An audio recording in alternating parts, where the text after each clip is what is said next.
제 메모를 오해하지 않게 필요한 부분이 있으면 설명을 해주십시오.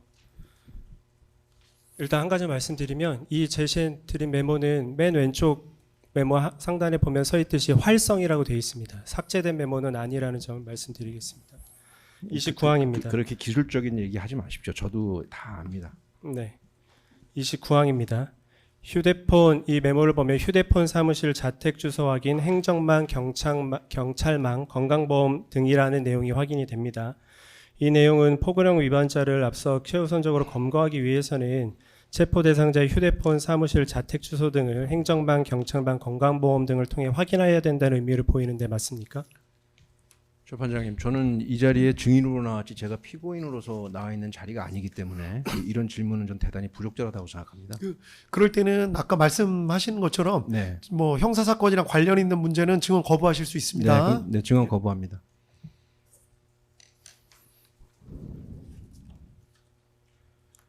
네, 30항 질문 드리겠습니다. 위 메모를 보면 증인은 비상계엄이 선포된다고 하더라도 이상하다고 느끼지 않을 정도로 김영현 장관으로부터 계엄에 관한 구체적인 말을 당시에도 좀 들었던 걸로 보이는데 어떻습니까? 증언 거부하겠습니다. 네. 다음으로는 여인영의 기록 순번 649번에 있는 메모 중에 10월 27일 19시 33분 37분경 메모를 제시하겠습니다. 증인 위 메모는 김영현 장관이 한 말을 당시 메모했던 것입니까? 이것도 마찬가지로 동일한 사유로 증언을 거부합니다. 이 메모야말로 조각조각 나 있는 것 중에 하나라고 저는 개인적으로 그렇게 생각하고 그렇게 기억하고 있습니다. 네. 여기에 군인이 쓴 메모에 저것이 있는 것이 도대체 뭐가 이상한 거죠? 아니, 이상하다는 더군다나 말씀드리는 거 아닙니다. 저는 합동 그 방첩 사령관으로서 전시 임무가 합수본부장 임무를 수행하게 돼 있습니다. 그런 사람이 저기서 써 있는 저게 도대체 뭐가 이상하다는 겁니까? 근데 그 조각조각 나 있는 것을 왜 메모를 쓴 사람은 저걸 누구한테 보낸 적도 없고 누구랑 공유한 적도 없는데 그 조각조각의 일부를 가지고 왜 스토리라인을 스스로 만들어서 정말 개인적으로 저는 이 부분이 너무 안타깝고 너무 억울하고 그렇습니다. 그러나 제 형사사건과 관련되어 있기 때문에 이것은 증언 거부하겠습니다. 네. 이 메모를 보면 점령, 출입 통제, 현장 보정, 군 검경 합동 수사라는 내용이 나옵니다. 이것과 관련해서 증인은 군검찰 조사 당시에 이것은 국회가 아니고 선관위 이야기였던 것 같고 선관위 얘기는 전부터 계속 했었다. 이것도 그때 당시에 장관이 전화로 말씀하셨던 내용을 메모한 내용인 것 같다라는 취지로 말씀하셨는데 맞습니까? 증언 거부하겠습니다. 결국 위 메모를 보면 김영현 장관이 이전부터 여러 차례 선관위 부정선거에 대한 수사가 필요하다는 말을 하였던 것으로 보이는데 어떻습니까? 증언 거부하겠습니다. 다음은 2024년 12월 4일경 메모를 제시하겠습니다. 19시 12분 31분경 메모입니다.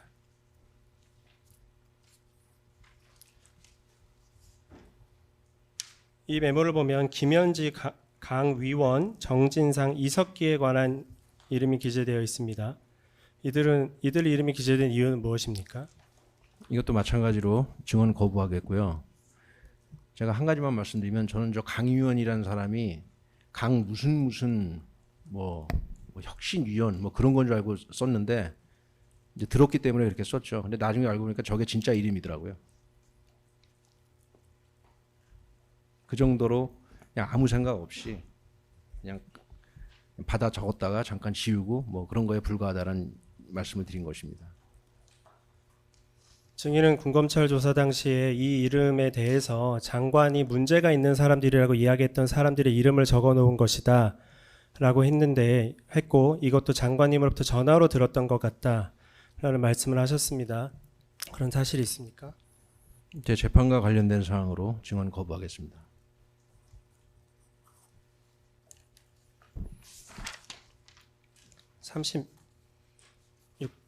항 질문 드리겠습니다. 다음으로 같은 날 19시 48분 45분경 메모입니다.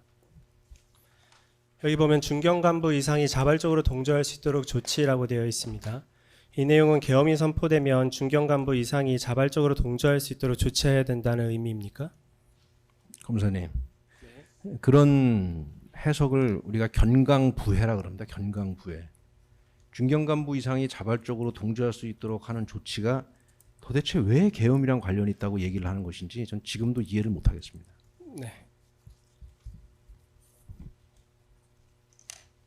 그러면 어떤 것에 관한 메모라는 건가요? 저도 정확히 기억 안 납니다.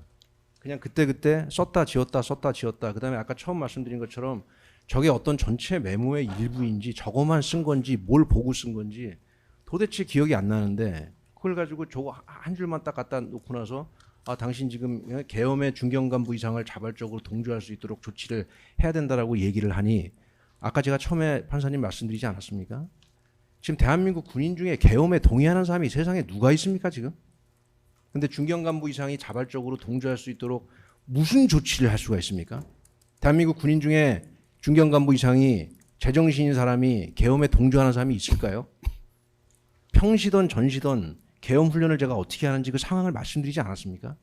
그런데 무슨 저 메모 하나를 보고 중견 간부 이상을 자발적으로 계엄에 동조하도록 만들었다는 그 견강부회와 같은 그 말에 저는 억장이 무너집니다. 네, 증인 말씀 잘 알겠습니다.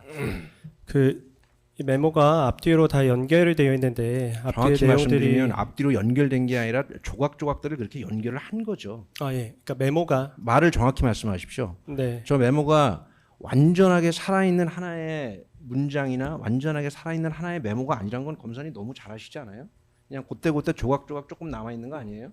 근데 그게 뭐가 완전히 연결됐다고 이 자리에서 그렇게 얘기를 하십니까? 아니 증인이 너무 화를 내시지 말고 화내는 게 아니라 제 말을 좀 있는 잘 팩트를 그대로 있는 그대로 좀 말씀드리는 거예요. 들어보십시오.